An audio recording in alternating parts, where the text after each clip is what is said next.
it was a hard time. I mean, a difficult period in Lebanon when I was like the time I was growing up there. Civil war was still going up until I was like 16, and at the time you didn't have a lot of access to international music, but mostly local music, and I was pretty much interested in the more traditional and folk stuff that was happening, especially in my region, Jabal Lebanon, Mount Lebanon. So then after 1991, markets started to open again in our region, and getting stuff from outside, from Europe, from America, and that's where I started like more gathering more stuff and more interest in Western music. Let's call it like this. Kind of lost interest in the traditional music for a period of time, up until I left Lebanon, and then this thing when you start realizing the value of things when you're far from them. With a backpack, traveling around the world. In this backpack, I just put like a camera and a computer and some microphones. And I didn't know what I was looking for, but basically I was coming from recording all those like rock, mostly pop music bands, and after being a bit simply frustrated in that relationship with music, and I didn't want really to work with musicians per se, and especially having to deal with the whole entourage and the whole music business, and I have absolutely no interest in business at all, actually. And this is not music to me. Music is really that momentum in between someone, his instrument, maybe his band, and the invisible, actually. And I wanted to, so I left and I went traveling. I encountered this trance ritual in Cairo, which switched something in me. But little by little, also by researching like traditional or so-called traditional music, I think first thing you realized very quickly that the term is very wrong. Obviously, traditional music. Yeah, I mean we can talk about local music in a sense, localized music, grounded music, but tradition goes back to a sort of like idea of purity, which I think is a very dangerous thing to play with those days. And anyway, and I'm just trying to make that point between the recording aspect of those so-called local culture, let's say, and the danger which always comes with it, by the fact that you are presenting them in a sense, oh, this is what they do in that place, and this is what they've always been doing, and we have to be careful that they don't change it. This is very wrong. It's very, very wrong in a sense to think about the culture in such a way. I think that the input we have, and especially, I mean, look at me, I'm French and come from Paris, which is in a sense the kind of like the birthplace of a huge anthropological relationship to the world. I think we also have to switch our position nowadays in terms of like those hybrid identities. We are fed by internet, we are fed by all those like new technologies, especially for the past 10, 20 years, that identities have been merging into something else. And now my interest in those films, recordings, audio or video recordings, is really to present them as like experiments, or present them as like a movement, and never say this is what they do, but say this is what I recorded at that specific moment in time. And there is no, I don't want to give a very specific context to it, because if I attach the context to it, it might close down again, this relationship to the culture. So the idea is how do you record but keeps things alive. There are about 500 videos on Vincent's Vimeo page if you feel like checking them out. Hundreds. Yeah. All great. Definitely, there's lots. And I also publish all the music recordings on the Bandcamp page on the site, and all is under Creative Commons. And so from the beginning, I thought that, and it was just my intuition, and I totally believe in it now, the fact that digital era is a massive switch in our society, and the complete difference, a huge switch in the way we relate to the other, and the way we relate to culture, the way we relate to sharing and so on. And so I think, to me, just like, okay, let's really integrate entirely this idea of like living in a digital era. And so that means I don't have any products to sell. I just have things to share, and I'm using data to share, and I'm not losing quality. To give what I think are beautiful recordings, really, truly, make beautiful portraits of all those people around the world, and then spread it. and never attaching a long discourse, a long talk, longer, not too many words attached to it. One day someone told me a very beautiful thing. He's a big chief of the leader of the Yawanawa people in Arakane. And he told me, we live in a very funny world. Because we indigenous people are getting so much under the light those days. So many people want to study us, the way we live. And so they come, and I welcome them. It's my way of being. People come to my village and they stay. They stay months, they stay 3 months, they stay 6 months, and they study. And they study my culture. And they ask many questions. And they take many notes. And they go back to their country. And some months later, we receive maybe sometimes a book, the result of their study. And I look at it, I'm like, very well job, good done, good job made. But this is not my culture, because my culture cannot be written. And culture is also something that's always ongoing. You can't say that just because there's a book about it that it's going to end. It's codified. And I think that's a very interesting thing to think about now. Religion and spirituality in that sense also. We can imagine religion as like actually spirituality which have been indoctrinated to a point of writing, and then you have a book which defines things sometimes for eternity. And then on the other side you have all the oral traditions which are evolving constantly from one person to another.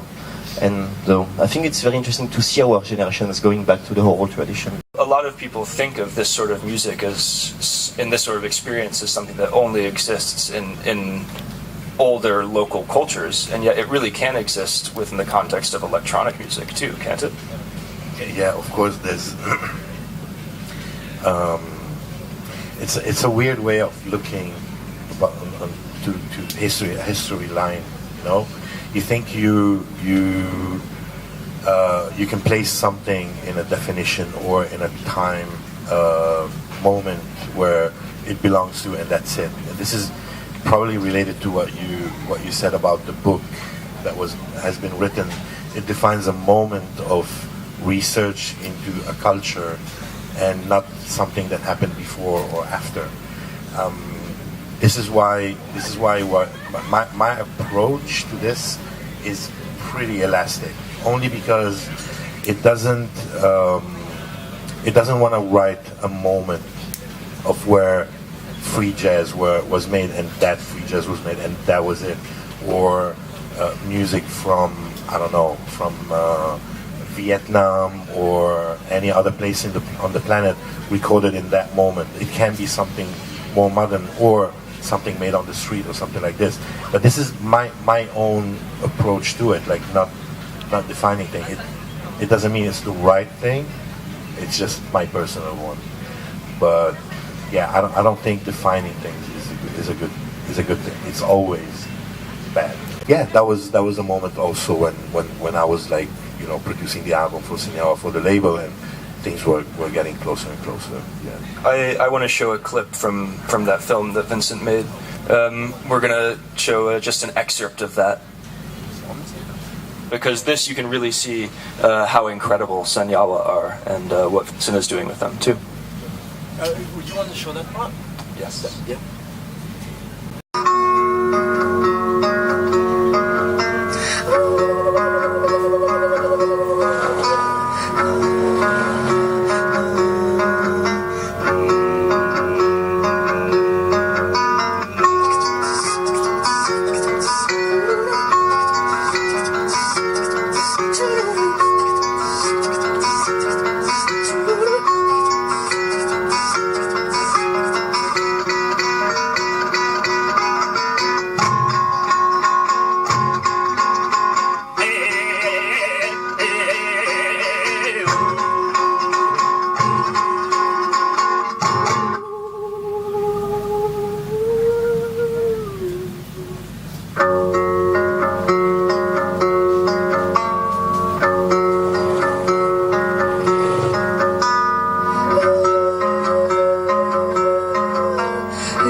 amazing, man. It's truly amazing.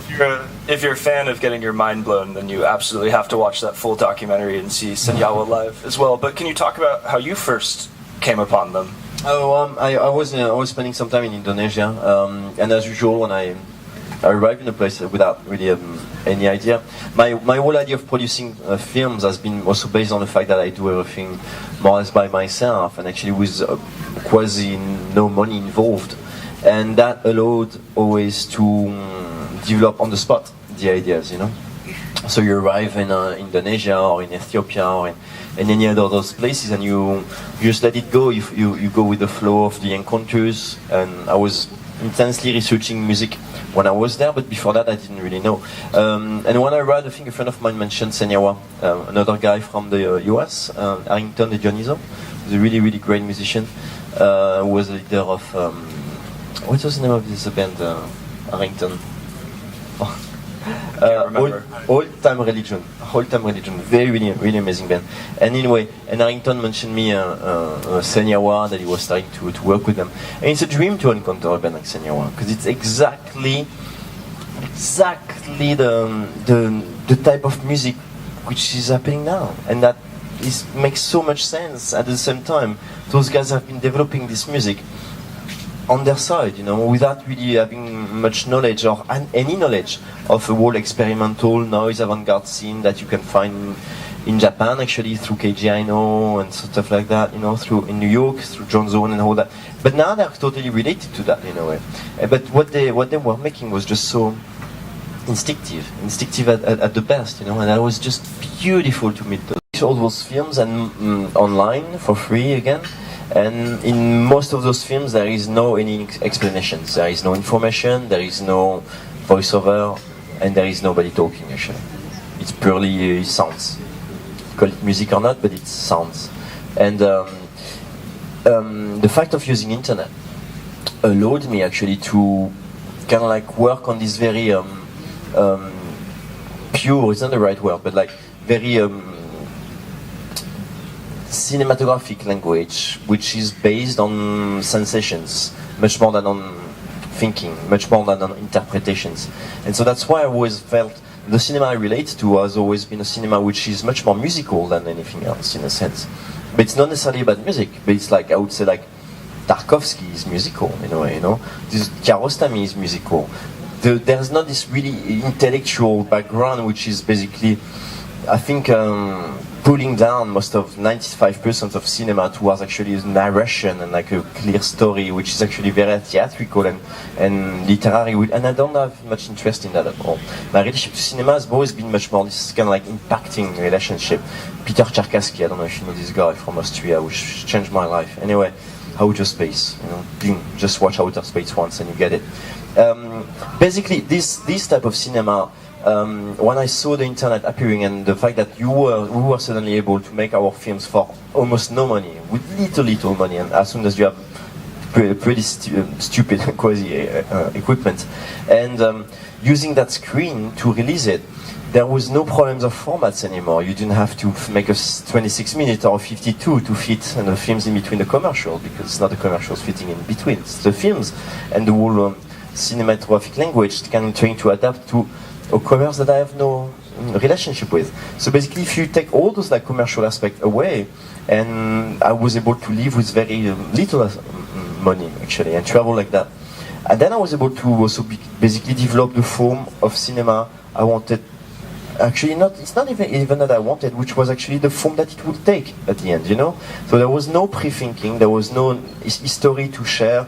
There was just like a momentum in time, an encounter, and then you go on the timeline and you place it all together, and then it's like 21 minutes long or 32 or who cares actually? It's really an improvisational attitude. The way absolutely, from being to keep that kind of like relationship to the moment, to basically being in the heart, not thinking too much. Thinking is a big sickness for hybrids. And I think the work we're doing is Rabbi, and we did an amazing live show last night in Milano. Yeah, I think we should talk about that collaboration. This is the 7 Films collaboration, or is it something completely new? Yes. The 7 Films was the initial spark. Can you start with how that project first came about, what it was and what you're doing now, how it's evolved? let's say probably it was born after the installation that Vincent did at the CTM festival this year. After that, there was in Barcelona the live soundtracks. It was a series of events that of live music soundtracks to films. But the problem was that you couldn't really license films that you like and pay a lot for the license. So they asked for something affordable or available in a way. And I thought, why not presenting 7 films from the installation of Vincent Mood, 7 of the films that I like most, or something like this, from his collection. And it was just a naive approach to it. So I asked him, and he was really happy about it. And then suddenly, so that was your first actual collaboration. Explain it well, basically. Basically, I edited 7 films, put them in one film, and I took the soundtrack, I reprocessed it, and played on top of it. And we made a film out of it, and it's actually available on his Vimeo channel. But that was my own work, and I think it was only a spark to what is happening now in this short period of time that we are going to be performing together. That means that basically I just see all those all these projects we're doing now as the continuation of a flux of energies. And in a sense, even though you go to my website and under my name, you will see that there's all those films. I don't think you will ever see the word directed by, but you might see a film by. And it's something I always had to struggle quite a lot, because I never thought those films were made by me. And I'm not saying that in this kind of I really think so. I really think that the notion of authorship is wrong in the way we approach it. And that the inspiration comes from all the things before. And suddenly it goes through you, and then you make something out of it. And this something out of it is going to go through someone else, and he's going to make something out of it. It's the whole idea of the remix and so on. But these remixes are started at the very beginning of times. And from that, we've been remixing, and complexifying reality into very exciting levels. The problem, of course, is that when someone appropriates that remix approach and says, hey, I made this, and this is under my copyright, and you cannot touch it or do anything of it for 50 or 70 years. And this is really dangerous, very dangerous for our society, because life is exactly at the opposite. And actually that's why I think the digital era is wonderful, because it links us back to life as a continuum, to basically something which actually is always moving, always changing. There is no beginning, there is no ending. It's always a flux of energies. And so basically what we're doing with Rabi is like receiving actually this flux of sounds that I'm improvising with by mixing all the films live, and you will see it later on today. And is also giving it a new life to it. And then the result is this whole interaction. And again, last night in Milano it was our second ritual. Tonight will be our third one. But each time is different. And the result is actually not a result. It's a process again. And I think the way that people are going to take this, and the way it's going to inspire some people maybe in the audience, the way it's going to touch some others, and it's going to open again this idea of path, remixes, and movements. And I think this is very beautiful, and I really see our generation as on the brink of wonderful switch of understanding society under a different eye, because actually we're integrating the digital age. We're integrating it to the point that we are finally away from that very hyper ego. And at the same time, the social networks are doing exactly the opposite. We're just complexifying those crazy egos. So it's a very complex time, but there is all the possibilities there. So I really hope we are little by little, processing all those ideas and going back to the indigenous ones, the tribal knowledge.